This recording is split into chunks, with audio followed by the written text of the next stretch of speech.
is a lot of them entered into the idea of this discrepancy and this disparity between pay. I mean, it all started when really you want to get into that, but it all Alexandra, that's the purpose of this podcast. We all love each other. Brian and I don't agree on everything, and one thing I love about my siblings, except maybe minus one, is that we can have a disagreement and still walk away and go, "Yeah, you're an asshole, but I still love you."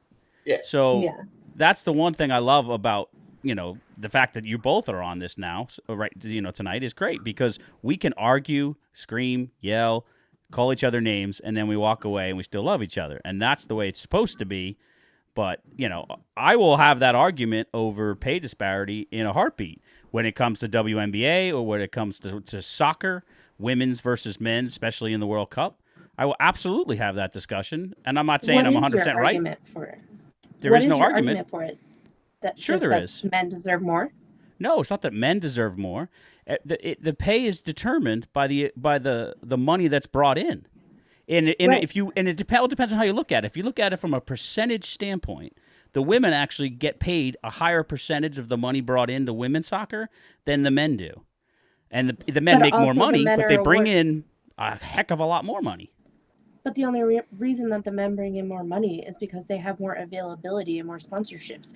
The only way that women are getting on TV and to watch a women's soccer game, they had to fight for that. Like, yeah, but you're looking at it backwards. You're looking at it backwards. The sponsors don't come and then they get on TV. They become popular. They get on TV, and then more sponsors come. And I think that's the idea and the purpose of why more celebrities have put their name to this, or to at least, LA's team, the women's team. That's the team that has all these celebrities attached to it, and previous women's soccer players, like world champions, gold medalists, is that idea is to add more cred to the team, to get more exposure, to get more sponsorship, to get more overall awareness and idea about women's soccer, and to almost get these women, what the pay they deserve. I think the main thing was the idea of like what brought it to the fruition was when Abby Wambach was getting celebrated as like one of the players of the year or something like that at an ESPY Awards.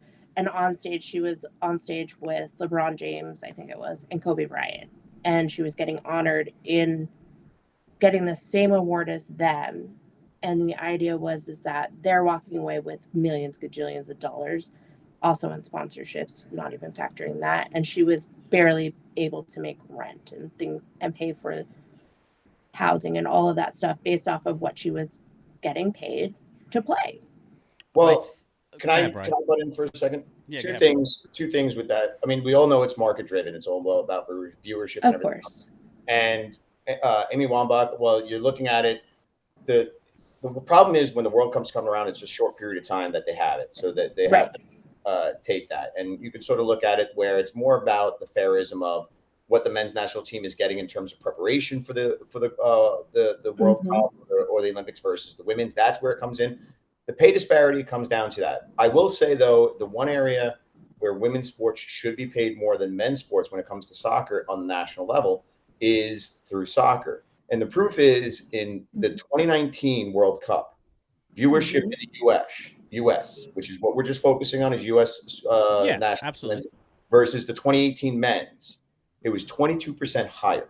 And this is what brings up that difference. And I said this to you before, Carl, that one of the things is women's soccer in the United States, because of the characters that are developed over the last couple decades within the women's sport versus the male sport, you can't name half the men's after Landon Donovan left.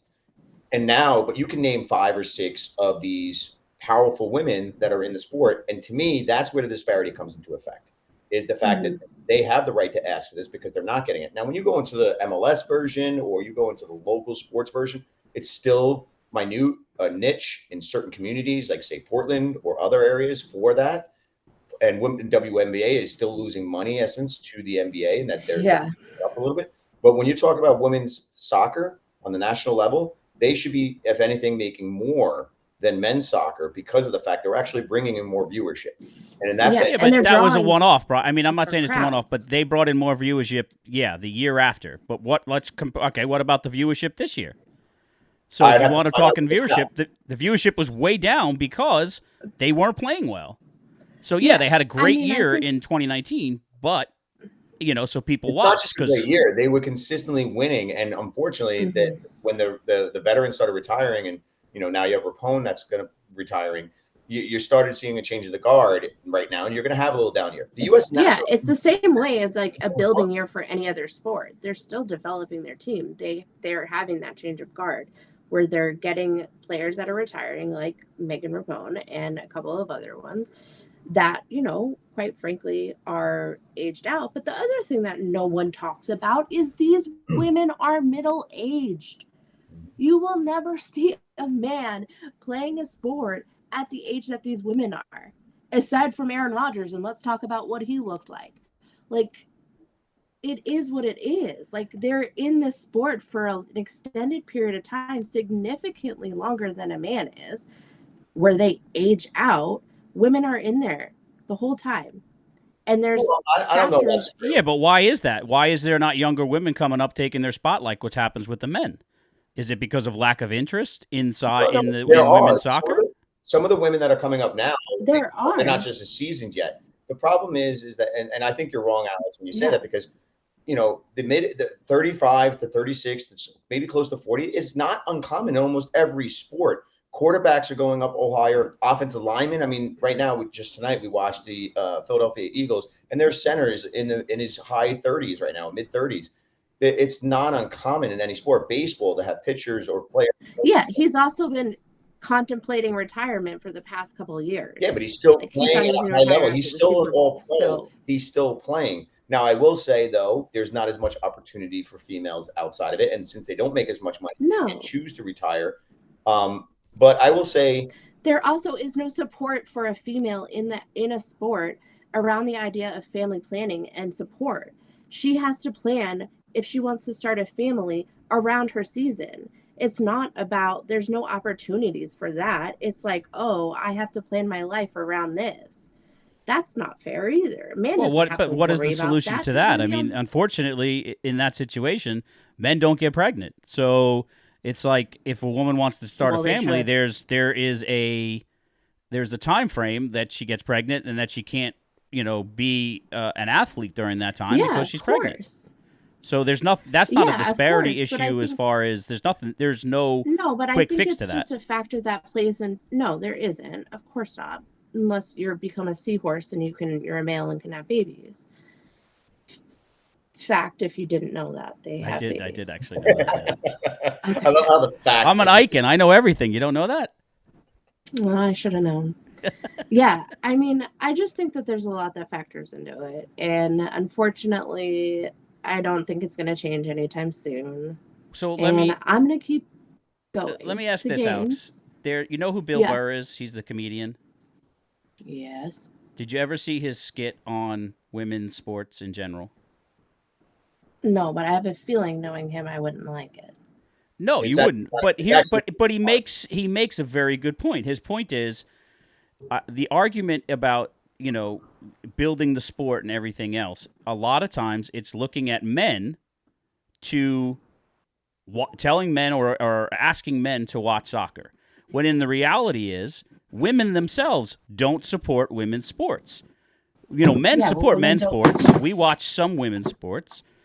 But in general, women don't support the sports. You guys would rather watch not you in general, but as a generalization, would rather watch the Kardashians or Real Housewives or the other interests that are out there. And so if women aren't going to support their own gender in their own sport, why do we expect the men to? We have our own sports that we want to watch. I don't disagree with you, but did you see that great commercial by, who was it, leading up to the World Cup? I think it was a France team or something, where they took clips of women playing soccer, digitally imposed men's faces on the women's bodies, and everyone was like, oh my gosh, this is, and by everyone, I mean men that they took that were watching these clips, this is amazing, da da da da. And then they were like, oh yeah, and they removed the faces of the men and were like, it's women. So it's like the idea of that it has to be a gender thing. I don't understand it. You don't have to watch soccer because you don't like it. That's fine. You don't have to watch it. I think people who are going to engage in it are going to engage in it, the sport that they like. But I think women, there's just not enough. Well, the soccer's not as good. Well, As get in, I outside don't the think soccer's so. good or not. The women, in general, the women's soccer is weaker than the men's soccer. And you had that when, what was it? I don't forget what women's team it was, national team that went and played. What did they play? Like 9th or 10th grade group of boys that were playing, and they lost like 9-0. And, you know, then they were hyping it up like, oh, yeah, we're going to, and then they ended up losing. It's just in general, the men's soccer is faster. It's a faster, quicker, more athletic game than the women's soccer. And it just similar to what happens with women's basketball. And so men just gravitate towards the more action. Is there chauvinism? Is there all that involved? I'm sure that's part of it. 1,000%. Yeah, but in general, it's not as fun to watch. But I've never seen a difference when I watch a women's soccer match versus a male soccer match. I've never really noticed a difference. Obviously, if they played against each other. The only time that you notice a difference, Brian, is that the men fall on the ground more and whine a lot more. Correct. Absolutely. One of the reasons I don't like soccer. You won't catch the women doing that. The women they'll push each other. Yeah, they fight it out. Absolutely. Yeah, hell yeah. Alex, to get back to what Kyle was originally trying to say about like the women's sports in terms of why the viewership is down as the males. He's not saying, yeah, you know what? Maybe one day more and more males will get involved, and there are some that are starting to get involved in watching certain women's sports that are more prominent, especially like Women's World Cup kind of thing. I think more and more people are showing that they watch it when it's a viable commodity for people. I watch the World Cup, both men's and women's. But the World Cup also is like a family event. Hold on. The biggest issue is that it comes down to, and this is what Bill Burr was saying, is that like it shouldn't be on that.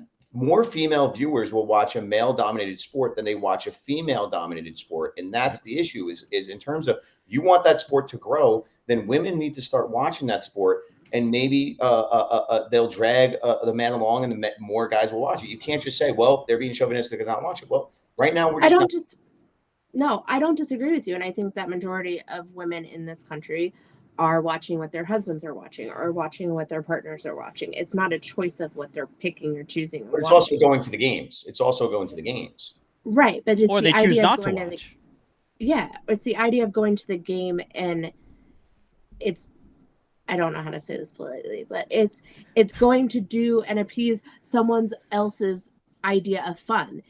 May not necessarily always be your idea of fun. I don't know. I'm coming from a state where we have the one and only sports bar. It's called the Sports Bra, to be exact, that only plays women's sports. And it's a women's bar to watch women's sports. And that's what you'll find on TV. You will not find a men's game on TV. Okay, and who is the majority of the people that attend that bar? Women. Right.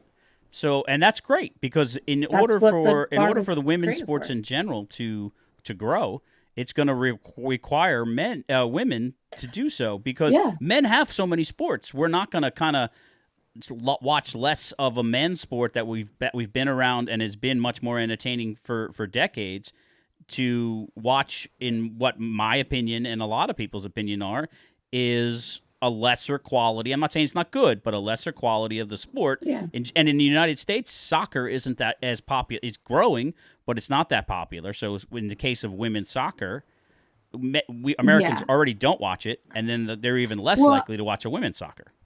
Yeah, and I would also just say, like, out of all the women's sports in the United States, women's soccer's I feel like most women would watch women's soccer over women's basketball. Yeah, if we're talking professional level stuff.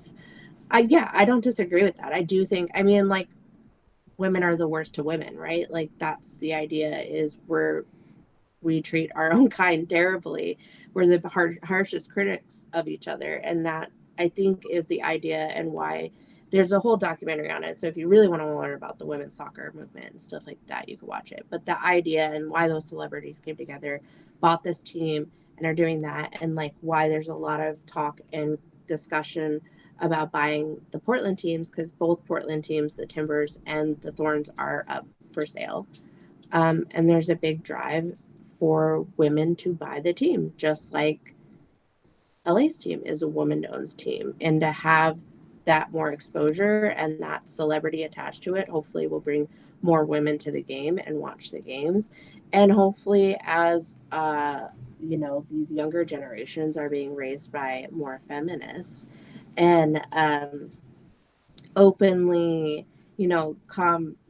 explore your dreams kind of environment, you will see those kids growing up and watching more sports or promoting more sports of both sexes, not just one gender. Well, go ahead, Brian. I was going to say two things. I was going to say one of the reasons why I think female soccer has grown is because of success. Americans always like success. So when the women started dominating in the early 2000s and continued to dominate, that gave the platform for players like Wambach and now Rapone and what's her name? The one who had a baby and came back. She was like the darling. Alice Morgan, all that. When they became household names because of their success, that grew soccer to a point where maybe you can have the ownership and it can be successful in small markets and eventually grow into bigger markets. Yeah. But you have to have the success first. And that's one of the reasons why I think the female basketball is not really doing as well, is because there's none of this idea of success.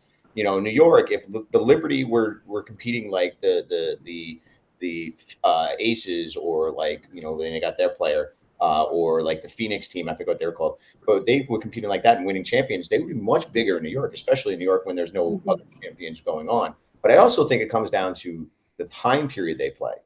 A lot of women's sports, soccer and basketball, it's during the summertime. People don't want to go to games. So unless you're willing to put it on like during what people consider normal sports seasons for those sports, that and compete against the guys, I don't know how successful it'll be, because they try to make it to where it's not competing, but now it's during periods people don't want to. Well, and it's also a market for each city, right? Like, so here in Portland, that's all we have. We either have soccer or we have basketball. We don't have anything, unless we're talking, Seattle as well, if we're talking Northwest sports. But that's why I think in Portland, soccer is such a huge thing. Even the women's soccer is, like, the Thorns were the top team and all of that stuff. So I think it also boils down to different market regions too. Well, like New York has two soccer teams, NYCFC and the Red Bulls. And the Red Bulls have been around for so long, but they never really, it took them so long to even develop into a viable sports franchise. Right. And then the NYCFC comes in, it's linked to the Yankee Stadium, and now they're eventually going to have a new arena. It is started growing, but the popularity is starting to develop more, but it's so much harder in New York because you have two teams in every sport already. It's a flooded market. Yeah. So it's going to be difficult for them, but they got to do like those smaller markets, like you said. Well, there's two things that I've been thinking about while you guys have been talking. Is so when Mia played soccer, and I think there's two things that happen. There's a lot of girls play soccer when they're young. Boys 12. Yeah, my daughter plays soccer right now. 12 and under. Yeah, we have soccer this Sunday, both kids. Right. But so there's two issues that I have with that. Is I think in general, girls leave soccer for whatever reason right about puberty, right around 12, 13. And I think the reasons for that is 9 times out of 10, when the girl starts soccer, they're playing with boys. And they're doing the co-ed team. And I think that's actually bad for women's soccer because the boys are more aggressive. The boys are more bullying. Their parents are ridiculous. I'm sure you've seen some, well, maybe not at Adler's age, but in general. Well, I'm probably that parent. But so my point is that I think girls are scared away from the sport early on. Instead of, if you really wanted to grow women's soccer, there should be a lot more girls only soccer at the earlier ages, where it becomes more like softball. Softball is huge because it's girls only. If you did girls and boys, the girls that go play baseball, they get, unfortunately, they get, I don't want to say bullied, but they get scoffed at more or less. And I've seen some pretty good, so I've had two girls that I've coached over the years that were really good, and they had to fight an uphill battle. But if the same girls, they go over to softball and they thrive because it's girls with girls. And I think that's a problem with women's soccer, is that not enough at the youth level is there girls playing with other girls, and the boys are left out of it.